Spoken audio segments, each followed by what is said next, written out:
Hello everyone, a very good morning to all of you. Welcome to BPSC Concept Wala. Today is 30th of July and we will see the important news articles from the newspaper The Indian Express.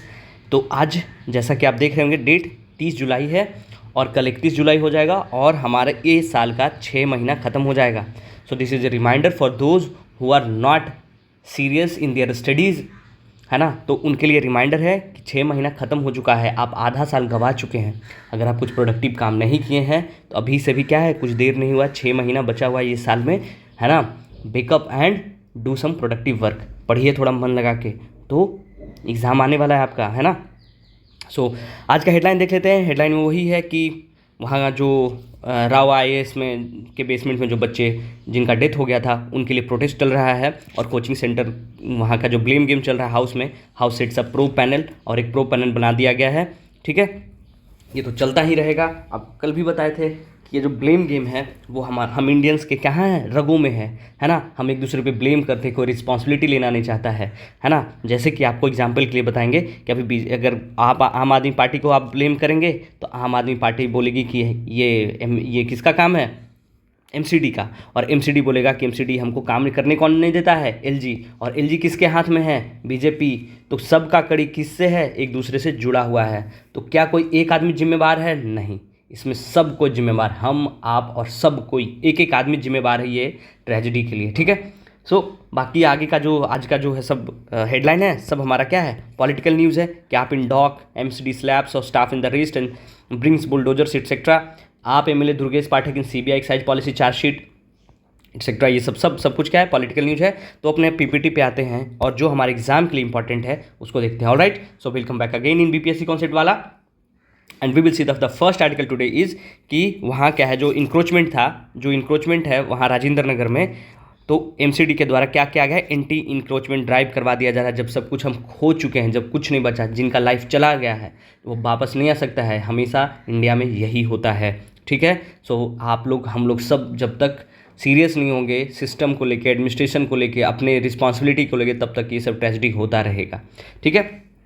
बाकी वही है कि accused by BJP MP of inaction आप से LG control of officer की issue, है ना. हम आपको बताया ना कि यही सब होगा कि आम आदमी पार्टी बोलेगा कि LG हमको काम करने दे रही है, LG BJP का भी, LG बोलेगी आम आदमी पार्टी के जो विधायक है MLA हैं वो खुद काम करना नहीं चाहते. ये सब चलता रहेगा, है ना. खुद रिस्पॉन्सिबल बनिए और जब तक आप वोक नहीं बनेंगे जब तक कुछ नहीं हो सकता. ठीक है. आते हैं अगले न्यूज़पेपर, अगले आर्टिकल पे. अगला क्या है कि tightrope from Moscow to Tokyo, है ना. Delhi join squad on Ukraine war. Ukraine war के लिए दिल्ली जो है, हमारा जो कंट्री इंडिया है, वो भी ज्वाइन किसको, क्या, क्वाड को. और टाइट ट्रोप फ्रॉम कहाँ से कहाँ, मास्को से टोक्यो तक बोला जा रहा है. हमारे एक्सटर्नल में अफेयर जो S जयशंकर हैं किसके साथ हैं, US secretary of state Antony Blinken और ऑस्ट्रेलिया के foreign minister Penney Wong and Japan के योको कामिकावा इन टोक्यो वहाँ जाके मिले हैं. हमारे लिए क्या इंपॉर्टेंट हो जाता है, हमारे लिए इंपॉर्टेंट हो जाता है कि क्या क्वाड है, QUAD क्या है. क्वाड का मतलब क्या होता है, क्वाड्रिलेटरल सिक्योरिटी डायलॉग. क्वाड्रिलेटरल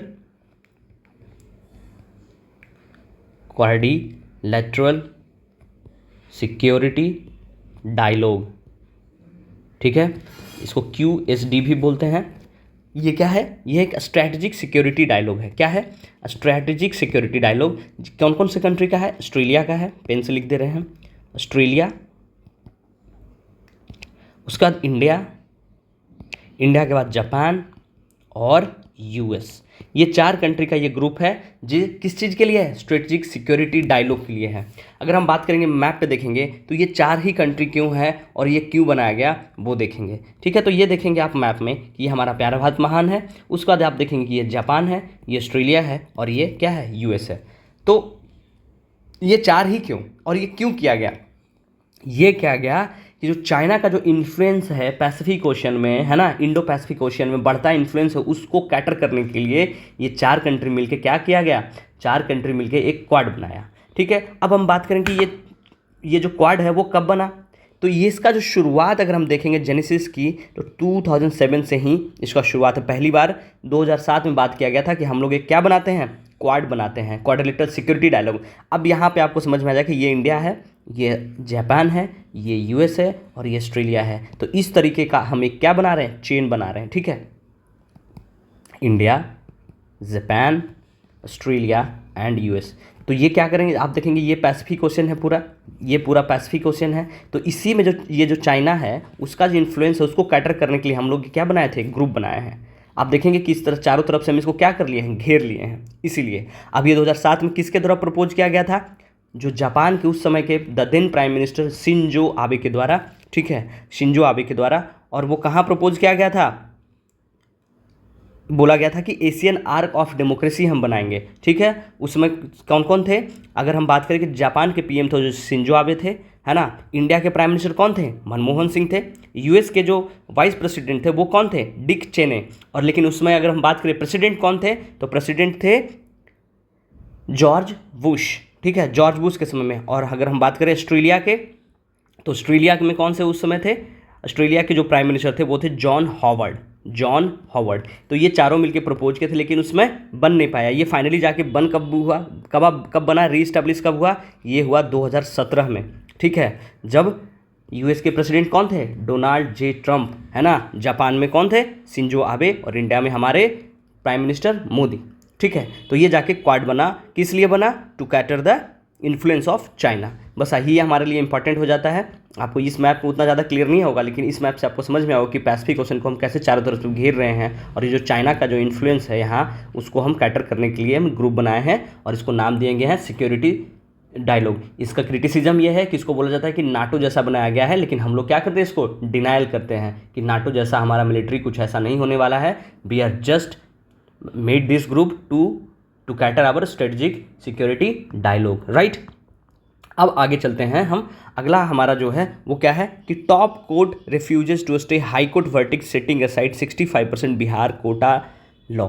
आपको पता होगा कि अभी चल रहा है एक मैटर कि 50% जो रिजर्वेशन था उसको बढ़ा के 65% रिजर्वेशन देने की बात की जा रही थी। किसके द्वारा, बिहार, हमारे बिहार के स्टेट गवर्नमेंट के द्वारा, नीतीश जी के द्वारा। लेकिन इसको क्या किया था, पटना हाई कोर्ट ने क्या किया, पटना हाई कोर्ट ने बोला कि ये नहीं हो पाएगा, ये गलत है, ठीक है। तो फिर ये पटना हाई कोर्ट के जो जजमेंट था उसको चैलेंज करने के लिए कहा गया सुप्रीम कोर्ट ऑफ इंडिया में। सुप्रीम कोर्ट ऑफ इंडिया में कल क्या हुआ, जजमेंट ये सुना गया और बोला गया कि अभी तो हम इसको सुनेंगे कब, सितंबर में सुनेंगे। लेकिन जो पटना हाई कोर्ट के द्वारा जो दिया गया है जजमेंट, उसको हम क्या कर सकते हैं, क्या बोला गया है कि reservation law to raise reservation in government jobs and education 50% से 65 कर दिया गया था। किसको, बैकवर्ड क्लासेस के लिए। तो बोला गया कि जो पटना हाई कोर्ट का द बेंच आल्सो प्रेसिडेंट, जो पटना हाई कोर्ट का था उसको हम अभी ये नहीं बोलेंगे कि वो गलत है, हम सुनेंगे इसको कब, सितंबर में। अब हमारे लिए इंपॉर्टेंट क्या हो जाता है, इंपॉर्टेंट ये हो जाता है कि पॉलिटिकल पार्टीज़, जो भी रूलिंग पॉलिटिकल पार्टी है, नीतीश जी की जेडीयू और बीजेपी की जो भी गवर्नमेंट चल रही है, तो जेडीयू के द्वारा ये प्रपोज किया गया था। और वो क्या बोला गया कि हम अगर इसको 9th शेड्यूल में डाल दें ऑफ आवर कॉन्स्टिट्यूशन, तो क्या हो जाएगा, ये इसको इम्यूनिटी मिल जाएगी। किस चीज़ से, जुडिशियल रिव्यू से। तो हमारे लिए इंपॉर्टेंट क्या हो जाता है, 9th शेड्यूल। तो 9th शेड्यूल में बात की जाती है किस चीज़ का, कि 9th शेड्यूल में जो भी डाल दिया जाता है उसमें है आर्टिकल 31B, ओके। उसमें बोला जाता है कि उसमें कोई भी स्टेट या सेंटर का कुछ लिस्ट है, उसमें अगर वो डाल दिया गया तो उसको क्या मिल जाता है, immunity to certain law from judicial review. उस पर कोई जुडिशियल रिव्यू नहीं हो पाएगा, ठीक है। और ये कब 9th शेड्यूल कब ऐड किया गया था, फर्स्ट अमेंडमेंट से। फर्स्ट अमेंडमेंट कब, 1951 में, ठीक है। अब इसके बाद ये बात हो जाता है कि रिजर्वेशन कब से शुरू हुआ, तो यहाँ पे जिक्र किया गया है किसका, इंदिरा साहनी केस का। इंदिरा साहनी केस का ये कब आया था, 1992 में। इसमें क्या बोला गया था, इसमें ये बोला गया था कि in the verdict the Supreme Court said that कि caste is a acceptable indicator of backwardness, कि अगर किसी का बैकवर्डनेस देखना है तो उसका कास्ट भी देखना पड़ेगा। तो यहाँ इंपॉर्टेंट कास्ट कहा जाता है। जैसे ही बात कि कास्ट का आया तो रिजर्वेशन दे दिया गया किसको, ओबीसी को। और कितना दे दिया गया, 27% रिजर्वेशन दे दिया गया कि ओबीसी का लिए जो है 27% रिजर्वेशन वैलिड होगा। और यहीं से कॉन्सेप्ट आ जाता है इकोनॉमिकल बैकवर्ड का, कि यहीं से केस आ जाता है किसका, क्रीमी लेयर और नॉन क्रीमी लेयर, जिसमें बोला गया कि जो भी क्रीमी लेयर के होंगे, इसका मतलब क्रीमी लेयर को आप ऐसे समझते हैं कि वो क्रीम खाते होंगे, है ना, मतलब वो ज़्यादा पैसा कमाते होंगे। तो क्रीमी लेयर हैं उनको रिजर्वेशन नहीं दिया जाएगा, और जो नॉन क्रीमी हैं उनको रिजर्वेशन दिया जाएगा। और इसमें एक बात और जो बहुत इंपॉर्टेंट दिया गया, क्या कि at no point reservation should move 50% more than 50% कि रिजर्वेशन जो है 50% से ज़्यादा नहीं देना है। उसी को चैलेंज किया गया है कि यहाँ 50% तो था ही, लेकिन यहाँ की स्टेट गवर्नमेंट क्या की कि 65% रिजर्वेशन देने की बात कर रही थी। किसे? ओबीसी को, बैकवर्ड क्लासेस को, जिसको पटना हाई कोर्ट ने क्या कर दिया, खारिज कर दिया। उसका वो कहाँ गया चैलेंज करने? सुप्रीम कोर्ट में। तो यही हमारे लिए इंपॉर्टेंट क्या हो जाता है, इंदिरा साहनी केस और नाइन्थ शेड्यूल में क्या लिखा हुआ आर्टिकल 31B में कि इसमें जो भी लिस्ट में आ जाता है, जो भी कुछ ऐड कर दिया जाता है, उसको इम्यूनिटी मिल जाता है। किस चीज़ से? जुडिशियल रिव्यू से। ओके, अब आते हैं अगला हमारा क्या है, ओला इलेक्ट्रिक का एक न्यूज है जो क्या बोला जा रहा है कि ओला इलेक्ट्रिक जो है वो प्राइसेस IPO एट 72 से 76 पर शेयर कि एक शेयर का अपना IPO। अब हमारे लिए इंपॉर्टेंट हो जाता है कि IPO क्या होता है। IPO का मतलब क्या होता है? इनिशियल पब्लिक ऑफरिंग, है ना। इनिशियल पब्लिक ऑफरिंग मतलब क्या कि अभी तक जो कंपनी थी वो किसी के द्वारा प्राइवेटली ओन्ड थी, मतलब उसमें पूरा का पूरा जो पैसा था किसी एक आदमी का लगा हुआ था, ठीक है। लेकिन अब क्या करेंगे, ये अपना स्टॉक लॉन्च करेंगे, ठीक है, स्टॉक लॉन्च करेंगे। और स्टॉक लॉन्च करेंगे तो उसको खरीदेगा कौन? इसको खरीद सकता कौन कौन? या तो कोई इंस्टीट्यूशनल इन्वेस्टर भी, या तो कौन खरीद सकता है? रिटेल या हम आप जैसे इंडिविजुअल इन्वेस्टर भी। आपको मन कर रहा है कि हमको भी इसका एक शेयर लेना है, आप खरीद सकते हैं। तो जब जैसे भी कोई कंपनी बनती है, जैसे हम आपके द्वारा कोई कंपनी बनाई गई, मान लिया जाए एग्जाम्पल के लिए कि किसी लोगों के द्वारा BCW बनाया गया, कल को ये बहुत बड़ी कंपनी बन जाती है और हम लोग को लगता है कि अब हमको इसका क्या करना चाहिए, IPO लॉन्च करना चाहिए। मतलब कि पब्लिक कंपनी से हम इसको, ये प्राइवेट कंपनी से हमको क्या बना देना है, इसको फ्लोटिंग या गोइंग पब्लिक या फिर पब्लिक कंपनी बनाना है। तो हम क्या करेंगे, इसका शेयर लॉन्च करेंगे, स्टॉक लॉन्च करेंगे। और उसको कौन खरीद सकता है? कोई भी खरीद सकता है, या तो इंस्टीट्यूशनल इन्वेस्टर या तो रिटेल इन्वेस्टर। ओके, तो ये privately head company transformed into public company, उसी में जो लॉन्च किया जाता है उसी को क्या बोलते हैं, इनिशियल पब्लिक ऑफरिंग। अब हम बात करेंगे तो बोला क्या जा रहा है कि जो बेंगलुरु बेस्ड ओला इलेक्ट्रिक कंपनी है, तो हमारे लिए क्या इंपॉर्टेंट है कि ओला इलेक्ट्रिक मोबिलिटी लिमिटेड जो है वो कहाँ की कंपनी है? ओला बेस्ड स्टार्टअप कंपनी थी, ठीक है। पहले ये कैब चलाती थी, अब ये मैन्युफैक्चरिंग में भी आ गई है। क्या बोला जा रहा है? An electric vehicle player building vertically integrated technology. यहाँ पे एक और नया चीज़ आपको मिलेगा कि vertically integrated technology and manufacturing capability of EV and EV companies has fixed a price band of 72 से 70। बोला जा रहा है कि 72 से 76 पर share face value of 10 each. एक शेयर का वैल्यू कितना होगा? 10। ये हमारे लिए इंपॉर्टेंट नहीं है। इंपॉर्टेंट क्या है? IPO के बारे में जानना। और यहाँ पे क्या लिखा हुआ है कि बिल्डिंग वर्टिकली इंटीग्रेटेड टेक्नोलॉजी। तो वर्टिकली इंटीग्रेटेड टेक्नोलॉजी क्या होता है? तो दो तरह का होता है, एक होता है वर्टिकल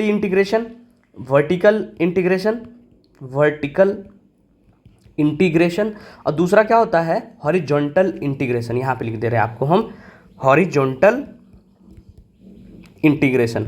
तो वर्टिकल इंटीग्रेशन में क्या होता है कि कोई ऐसी कंपनी जो सीधा सीधा क्या कर रही है, मैन्युफैक्चरिंग कर रही है, और डायरेक्टली क्या कर रही है कि रॉ मटेरियल ले रही है और उसको बना रही है और बना के डायरेक्टली कस्टमर्स को बेच रही है। इसमें कोई दूसरा तीसरा कोई सप्लायर नहीं है। इसको क्या बोलते हैं? वर्टिकली इंटीग्रेटेड कंपनी या वर्टिकली इंटीग्रेटेड टेक्नोलॉजी कंपनी। कोई कंपनी है वो क्या कर रही है, कहीं से रॉ मटेरियल ले रही है ना, रॉ मटेरियल ले रही है, रॉ मटेरियल को क्या कर रही है, रॉ मटेरियल से मैन्युफैक्चरिंग कर रही है, मैन्युफैक्चरिंग करने के बाद क्या बनेगा, प्रोडक्ट, और प्रोडक्ट को क्या कर रही है, वो डायरेक्टली सेल कर रही है, किसको, कस्टमर्स को। लेकिन अगर हम बात करेंगे कि हॉरिजॉन्टल इंटीग्रेशन क्या होता है, तो उसमें क्या होता है कि अगर कोई कंपनी है, एक्विजिशन ऑफ ए कंपनी या बिजनेस, कोई जो है वो अपने सेम लेवल पे अगर कोई राइवल है तो उसको क्या करेगा, या तो खरीद लेगा या एक्यूज कर लेगा या एक्सपैंड करने के लिए जो ऑपरेशन करेगा उसी को क्या बोलते हैं, हॉरिजॉन्टल इंटीग्रेशन। तो आपको देख रहे हो नाम से क्या पता चलेगा कि हॉरिजॉन्टल का मतलब क्या है कि अपना पैर पसार रहे हैं इस तरीके से। तो किसी कंपनी का जो एक्सपेंशन होता है वो क्या होता है, हॉरिजॉन्टल इंटीग्रेशन। और वर्टिकल इंटीग्रेशन में क्या है कि आप अकेले यहाँ पे खड़े हैं, है ना, और धीरे धीरे ऊंचा होते जा रहे हैं, मतलब मैन्युफैक्चरिंग से लेके रॉ मटेरियल से लेके प्रोडक्शन से लेके सेल तक आप खुद कर रहे हैं। इसमें कोई आपको सप्लायर नहीं है कि आपको कोई चीज़ सप्लाई कर दिया गया और अब बस उसको असेंबल करके बेच दे रहे हैं। वो वर्टिकल इंटीग्रेशन कंपनी नहीं होगी या वर्टिकल इंटीग्रेटेड टेक्नोलॉजी नहीं होगी। वर्टिकल इंटीग्रेटेड टेक्नोलॉजी तभी होगी जब वो कंपनी रॉ मटेरियल से लेके मैन्युफैक्चरिंग से लेके प्रोडक्शन से लेके सेल तक वो खुद कर रही है। उसको क्या बोलते हैं, वर्टिकली इंटीग्रेशन। और हॉरिजॉन्टल इंटीग्रेशन आपको समझ में आ गया होगा कि हॉरिजॉन्टल इंटीग्रेशन किसको बोलेंगे, जब ओला कंपनी खुद है, ठीक है, और या टाटा भी ईवी में आ गई। टाटा क्या करेगी कि ओला को खरीद लेगी, तो वो क्या हो जाएगा, टाटा के लिए हॉरिजॉन्टल इंटीग्रेशन हो जाएगा। कि वो क्या की, अपने राइवल को क्या कर ली, एक्विजिशन कर ली, उसको एक्वायर कर ली या उसके साथ मर्जर कर ली, है ना। या फिर अगर हम बात करेंगे कल को ओला जो है वो अपनी कंपनी दूसरे दूसरे स्टेट्स में खोल के मैन्युफैक्चरिंग करती है, तो वो क्या होगा, उसका हॉरिजॉन्टल इंटीग्रेशन होगा, ना कि वर्टिकल इंटीग्रेशन होगा। तो आपको समझ में आ गया होगा हॉरिजॉन्टल और वर्टिकल इंटीग्रेशन क्या होता है, आपको आईपीओ भी समझ में आ गया होगा। ठीक है, अब चलते हैं आगे। उसमें क्या है कि SEBI plans to cast a wider net to curb insider trading. अब हम सबसे पहले इसमें क्या जानना चाहिए हमको कि व्हाट इज सेबी।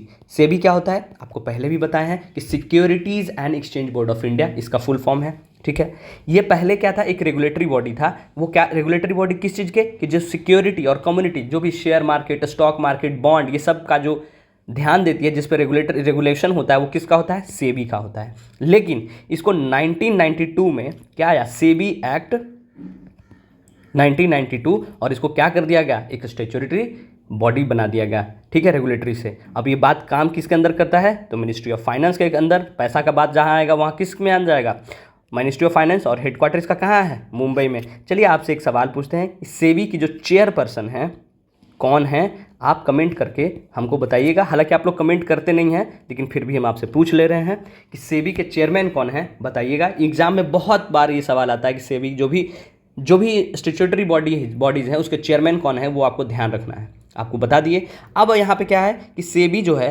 ना, आपको समझ में आओगी सेबी क्या है, कि जो हमारा स्टॉक, सिक्योरिटी, कमोडिटी मार्केट पे क्या करती है, जो करती है, जो रेगुलेशन बनाती है, रूल बनाती है वो। अब ये क्या बोला कि plan to cast a wider net to curb insider trading. अब आपको यहाँ पे क्या है, इनसाइडर ट्रेडिंग, ये क्या होता है ये समझना है। इनसाइडर ट्रेडिंग क्या होता है ये आपको समझना है कि what is insider trading. Insider trading क्या होता है, ट्रेडिंग तो आपको समझ में आ गया कि ट्रेडिंग क्या है, to buy and sell a stock, bond etcetera, कि किसी भी बॉन्ड या शेयर या स्टॉक को हम खरीदते हैं या बेचते हैं, उसी को क्या बोलते हैं, ट्रेडिंग। लेकिन इसमें एक आगे वर्ड आ गया क्या, इनसाइडर ट्रेडिंग। मतलब कि आपको पहले से किसी शेयर या बॉन्ड को खरीदने या बेचने के लिए कोई क्या कर रहा है, कोई क्लू दे रहा है। जैसे मान लिया जाए कि BCW एक बहुत बड़ी कंपनी है, उसमें क्या है कि हम लोग कोई एक नया कोर्स लॉन्च करने जा रहे हैं या कोई स्टेट में कोई नया सेंटर बनाने जा रहे हैं। तो क्या होगा कि मान लीजिए BCW कल को एक पब्लिक IPO लाती है और एक पब्लिक कंपनी बन जाती है, जिसमें आप लोग सब कोई शेयर खरीद सकते हैं। ठीक है, तो क्या करेगी कि हम आपको कोई एक दो बच्चे को या एक दो लोगों को हम क्या करेंगे कि BCW का जो इनसाइडर इंफॉर्मेशन है, जिससे क्या है कि अगर हम एक्सपैंड कर रहे हैं या कोई नया चीज़ लॉन्च कर रहे हैं, कोई नया कोर्स लॉन्च कर रहे हैं, तो उससे क्या होगा, हमारा शेयर का रेट बढ़ेगा। तो वो अगर हम अभी क्या है, मान लीजिए कि पहले से अगर शेयर का रेट 100 रुपया होगा, अगर ये नया कोई कोर्स या नया सेंटर शुरू करेगी तो इसका रेट बढ़ने का चांसेस है या घटने का चांसेस है, कुछ भी हो सकता है। तो उसके पहले ही हम क्या करेंगे, यहाँ के कोई एक एम्प्लॉय या कोई होंगे जो किसी को क्लू दे देंगे कि सुनिए BCW का कुछ है जो है नया ये सेंटर लॉन्च होने वाला है या नया कोर्स लॉन्च होने वाला है, आप क्या करिए कि पहले ही खरीद लीजिए कम रेट पे। तो कोई क्या करेगा, कुछ लोग कि कम रेट पे खरीद लेगा, और जब ये लॉन्च होगा तो इसको फ़ायदा हो जाएगा बहुत ज़्यादा। तो इससे क्या है कि ये कुछ लोगों को हम ये फैसिलिटी दे रहे हैं, इनसाइडर क्लू देके, इनसाइडर न्यूज़ देके, any information that could be sustainably impact on investor decision, है ना। तो वो क्या कर रहा है, उसके कारण उसका जो सिक्योरिटी का जो इन्वेस्टर है वो अपना डिसीजन या तो खरीदने का या बेचने का मन बना रहा है इसके लिए। तो क्या होगा, उसको फायदा होगा, बाकी लोगों को क्या होगा, घाटा होगा। तो इसी को हम क्या बोलते हैं, इनसाइडर ट्रेडिंग। ये क्या है, इलीगल है ना। इनसाइडर ट्रेडिंग करना इलीगल है। तो इनसाइडर ट्रेडिंग क्या होता है, buying and selling publicly traded company stock by someone with non public material information about that company. अब नॉन पब्लिक या मटेरियल इंफॉर्मेशन क्या होता है कि any information that could sustainably impact an investor's decision to buy or sell a security that has not been made available to the public. कि public के पास जो इन्फॉर्मेशन उसको पहुंचने से पहले उसको कोई क्या कर दिया गया, इनसाइडर न्यूज़ दे दिया गया, जिसके कारण जो इन्वेस्टर है वो अपना डिसीजन बना रहा है, या तो खरीदने का सिक्योरिटी को, बॉन्ड को, शेयर को, या बेचने का। तो उसी को हम क्या बोलेंगे, इनसाइडर ट्रेडिंग, जो क्या है, इलीगल है। तो सेबी क्या कर रही है, वही इनसाइडर ट्रेडिंग को कर्व करने के लिए कुछ प्लान कर रही है कि plans to cast a wider net of curb insider trading. बाकी हमारे लिए कुछ इंपॉर्टेंट है नहीं। अब आते हैं अगला न्यूज़ पे, जो क्या है कि why Israel Hezbollah conflict is heating up. आपको कल ही हम इजराइल और उसके जो भी नेबर कंट्रीज़ हैं जिस पे एक्विजिशन कैसे कैसे इजराइल किया फ़लस्तीन पे, वो आपको दिखाए थे। आप ये खुद पढ़ लीजिएगा, उतना ज़्यादा हमारे लिए इंपॉर्टेंट नहीं है, ये जस्ट नॉलेज के लिए है कि क्यों फाइट कर रहे हैं, है ना। हाउ मच वर्स दे ये एस्केलेशन अवॉइडेबल है कि नहीं, ये सब आप खुद पढ़ लीजिएगा, ठीक है। अगला आते हैं प्लेसेस इन न्यूज़ में कि हम देखेंगे क्या, वेनेजुएला को। वेनेजुएला में क्या हुआ, चुनाव हुआ है और Maduro declares winner as opposition US rigging, ठीक है। बोला गया है कि यूएस जो है वहाँ रिगिंग का है, उस पर एलिगेशन लगा है। I am sorry. तो आते हैं, ये हमारा पहले आपको पता होना चाहिए कि जो वेनेजुएला है वो कौन से कॉन्टिनेंट में आता है। बहुत लोगों को तो ये भी नहीं पता होगा, तो आपको बता दें। सबसे पहले आपको हम वर्ल्ड मैप दिखाते हैं। कहाँ गया वर्ल्ड मैप, ये है वर्ल्ड मैप। अगर आप देखेंगे तो ये हम जो बात करने वाले वेनेजुएला की वो यहाँ पे, और आपको यहाँ देखने के बाद समझ में आ गया होगा ये कौन सा कॉन्टिनेंट है, ये है south America. South America continent है, ये है नॉर्थ अमेरिका। आपको हम बता दें जल्दी जल्दी, ये क्या है, एशिया, ये है क्या, अफ्रीका, ये है यूरोप, और ये नॉर्थ अमेरिका, ये साउथ अमेरिका। तो हम बात किसकी करने जा रहे हैं, साउथ अमेरिका में एक कंट्री है वेनेजुएला, उसकी करने जा रहे हैं। अब आते हैं हम अपने यहाँ पे अपने मैप पे, साउथ अमेरिका का ये मैप है, और हम देखेंगे तो ये क्या है, ये वेनेजुएला कहाँ पे है, यहाँ पे वेनेजुएला है। वेनेजुएला की बात करेंगे तो इसकी कैपिटल कहाँ है, इसकी कैपिटल का नाम है कैरकस। और यहाँ पे आप देखेंगे वेनेजुएला में तो क्या है, लेक मराइकोबा, मराइकाइबो या मराइकोबा बोलते हैं जो भी, ठीक है। तो मराइकोबा को हम क्या बोलते हैं, क्रूड ऑयल के लिए फेमस है, इसको हम ऑयल पोर्ट भी बोलते हैं, ठीक है। कहाँ है, वेनेजुएला में। अगर हम बात करेंगे लेक मराइकोबा को, तो वो साउथ अमेरिका का, ये पूरा जो कॉन्टिनेंट है उसका सबसे लार्जेस्ट लेक है, ठीक है। अगर हम बात करेंगे और भी कंट्रीज़ का, तो यहाँ देखेंगे क्या है कि ये जो है फ्रेंच गुआना है, जिसका कैपिटल क्या है, कीन। और ये किसका है, फ्रेंच का है, फ्रांस का है। एक दिन हम आपसे पूछे भी थे कि साउथ अमेरिका का एक कंट्री है जिस पे किसका चलता है रूलिंग, फ्रांस का, तो वो कौन सा है, यही कंट्री है जिसका नाम है फ्रेंच गुआना। उसके बाद देखेंगे ये सूरीनेम, जिसका कैपिटल क्या है, पारामारिबो। उसके बाद गुयाना, गुयाना का कैपिटल कहाँ है, जॉर्ज टाउन। उसके बाद ये देखेंगे वेनेजुएला, कोलंबिया, उसके बाद इक्वाडोर। इक्वाडोर का एक आइलैंड है ना, बहुत फेमस आइलैंड है, ठीक है। यहाँ पे होगा थोड़ा सा आगे, आपको बताना है कि इक्वाडोर का आइलैंड का नाम क्या है, इक्वाडोर का आइलैंड का नाम, और इक्वाडोर का कैपिटल कहाँ है वो भी बताइएगा। उसके बाद आप देखेंगे ये पेरू है, पेरू के बाद ये देखेंगे ये चिली है, अर्जेंटीना और Uruguay, Paraguay, Bolivia, and this the largest area is Brazil. अगर हम बात करेंगे कि साउथ अमेरिका में सबसे लार्जेस्ट कंट्री कौन सी है, तो वो है ब्राज़ील, ठीक है। अब हम बात करते हैं वेनेजुएला में पहाड़ की, वहाँ की लेक की, कौन कौन सा है। तो हम सबसे पहले आपको बात करेंगे कि यहाँ पे आप देख रहे होंगे कि वेनेजुएला है, इसका मतलब क्या है, यहाँ मिलेगा ट्रॉपिकल ग्रासलैंड मिलेगा, जिसका नाम क्या है, लियानोज। आप लोग बहुत एग्जाम में बीपीएससी का एकदम फेवरेट सवाल है ग्रासलैंड पे पूछना, क्या नाम है उसका, लियानोज, ठीक है। ये बात करेंगे तो ये कौन से रिवर पे है, ये रिवर है नाम इसका ओरिनोको रिवर, ओरिनोको रिवर। अगर हम बात करेंगे ओरिनोको रिवर पे कोई फेमस वाटरफॉल है, तो जी हाँ, उसका नाम है एंजल वाटरफॉल, एंजल वाटरफॉल। और एंजल वाटरफॉल जो है वो क्या है, highest waterfall in the world. इसका अगर हम बात करेंगे कितना ऊंचाई है, तो वह 979 मीटर। अगर हम बात करेंगे एंजल वाटरफॉल जो है, यहाँ पानी जो है वो कौन सी नदी से आता है, तो दो नदी है, उसका नाम है क्या, चुरून, और दूसरा का नाम है कारियो, CARRRAO, कारियो रिवर, और चुरून रिवर, CHURUN, चुरून रिवर। ये दोनों रिवर मिला के यहाँ पानी देती है, जो बनाती है क्या, एंजल वाटरफॉल।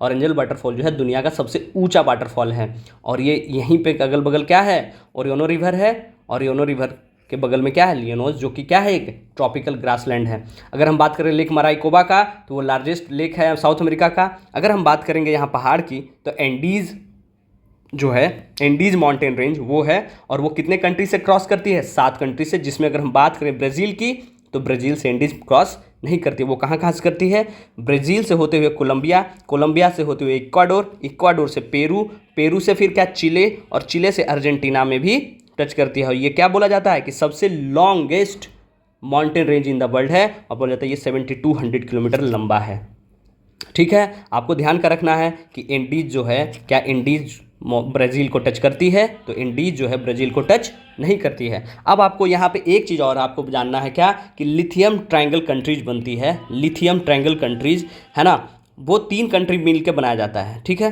3 कंट्री को मिला के बनाया जाता है, कौन कौन सा, ABC, ठीक है, कि अर्जेंटीना, ये है अर्जेंटीना, B फॉर बोलीविया, और C फॉर चिली। तो ये जो एरिया है वो क्या होता है, लिथियम, ये जो एरिया है वो क्या बना रहा है हमारा, यहाँ पे देखेंगे कि ये ट्रायंगल एक बना रहा है जहाँ पे सबसे ज़्यादा डिपॉजिट किसका है, लिथियम का, और इसको हम क्या बोलते हैं, लिथियम ट्रायंगल कंट्रीज़। क्या नाम है आपको याद रखना है, ABC countries, ABC countries, A for Argentina, B for Bolivia और C फॉर चिली।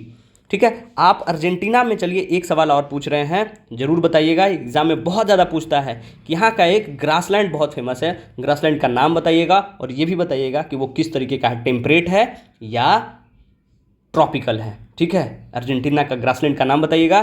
तो बोलीविया में इतना ही जानना था।